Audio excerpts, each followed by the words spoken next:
Estudando o Livro dos Espíritos com Allan Kardec.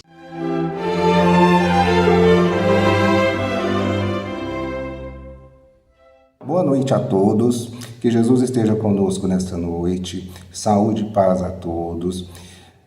E sobre as bênçãos de Jesus, vamos falar hoje sobre a questão 26 do Livro dos Espíritos. Livro este que é subdividido em 4 partes. A primeira parte das causas primárias, a segunda parte dos mundos dos espíritos, a terceira parte das leis morais e a quarta parte das esperanças e consolações. A questão 26, ela encontra-se na primeira parte do Livro dos Espíritos, das causas primárias, no capítulo 2, dos elementos gerais do universo. Kardec perguntou aos espíritos, na questão 26, o seguinte: pode-se conceber o espírito sem a matéria e a matéria sem o espírito? E a resposta dada pelos espíritos foi a seguinte: pode-se, fora de dúvida, pelo pensamento. Miramês comenta essa questão, e é sobre o comentário dele que eu vou reproduzir aqui nessa noite para vocês. A ciência, ela vem trabalhando pelos meios de que dispõe para encontrar o espírito. Ela já sentiu a sua presença em muitas de suas pesquisas, e é por essa verdade que o procura. Notamos o grande interesse de todo o mundo científico e filosófico na busca de mistérios cujos os fenômenos têm beneficiado todos os povos, desde fatos sociais mais puros à fé humana divina.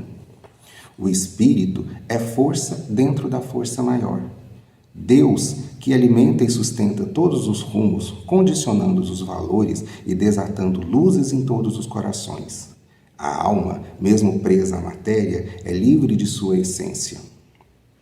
Ela tanto cede aos processos inferiores, quanto se interliga com o bem, dando forma à energia para trabalhar o campo imenso da expansão das qualidades elevadas, que vibra em tudo pelo amor que irradia em todas as substâncias. Pelo pensamento, podemos deduzir que somos individualidade separada da matéria, e que a matéria é uma substância separada do espírito. Porém, no caso do espírito encarnado, é forçoso compreender a necessidade da alma progredir e fazer com que a matéria avance, com o progresso, desfazendo-se da sua própria letargia. Quanto mais estudamos, mais vamos tomando conhecimento de todos os segredos da natureza, compatíveis aos segredos do espírito. E esses conhecimentos nos trazem certa luz e força, de maneira a nos libertar ou ajudar na libertação espiritual. Podemos conhecer o espírito sem a matéria. A experiência do momento pelo qual passamos nos dá meios para este conhecimento, não somente pelas experiências próprias, como pelas anotações e vivências dos outros. Cada trabalhador deste campo dá-nos uma parcela de confirmação da existência da alma livre da matéria. Os irmãos que carregam no coração a infelicidade de negar a sua própria existência como espíritos livres que sobrevivem depois do túmulo estão mentindo para si mesmos, esforçando-se para apagar a chama da verdade acesa no coração pela mão divina.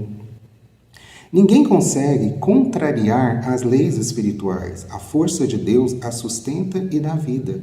Negar o próprio Pai é desmantê-lo da consciência, é desajuste dos próprios sentimentos. Não existe uma família, uma criatura sequer na Terra que já não tenha constatado um fenômeno de ordem espiritual. Cada vez que o tempo avança, mais visíveis vão ficando as comunicações dos desencarnados com os que transitam pela carne, trocando ideias, estimulando sentimentos e inspirando escritores de todos os campos do saber. Negar os fatos tão comuns entre os homens é torcer a verdade que está desabrochando como o sol do meio-dia. O espírito é livre e comunica onde quer que seja, fazendo a vontade de Deus na instrução e no amparo das criaturas na terra.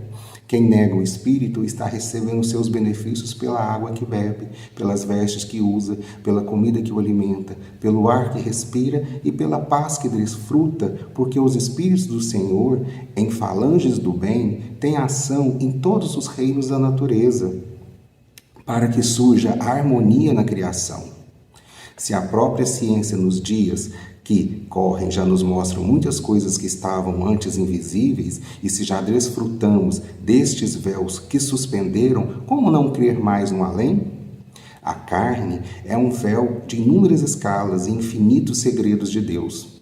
Se estudarmos profundamente os fundamentos filosóficos, encontraremos verdadeiramente o espírito envolvido em outros corpos, que lhes garantem a grande viagem evolutiva para Deus, o seu Criador. Entretanto, ele não depende do corpo para continuar a sua vida em outra faixa. O corpo é que depende dele para lhe garantir a forma como usa. Procuremos trabalhar para maior liberdade e que nesse esforço, sendo uma prece, os céus nos atenderão, fazendo-nos cada vez mais livres. Que maravilha isso, né, gente? Isso é um grande aprendizado, pois como bem estudamos e quanto mais nós estudarmos e nos instruirmos, nos libertaremos dessas ideias falsas e preconcebidas. E assim não estaremos nos distanciando da verdade e nem da justiça divina.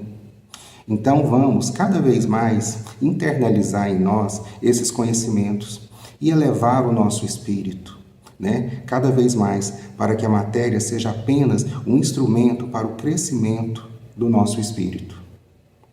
Mas, acima de tudo, vamos procurar crescer, elevar e evoluir sempre o nosso espírito.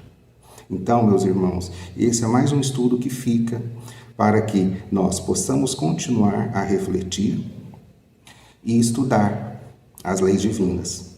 Desejo a todos vocês uma excelente noite, uma noite de paz, e que assim seja.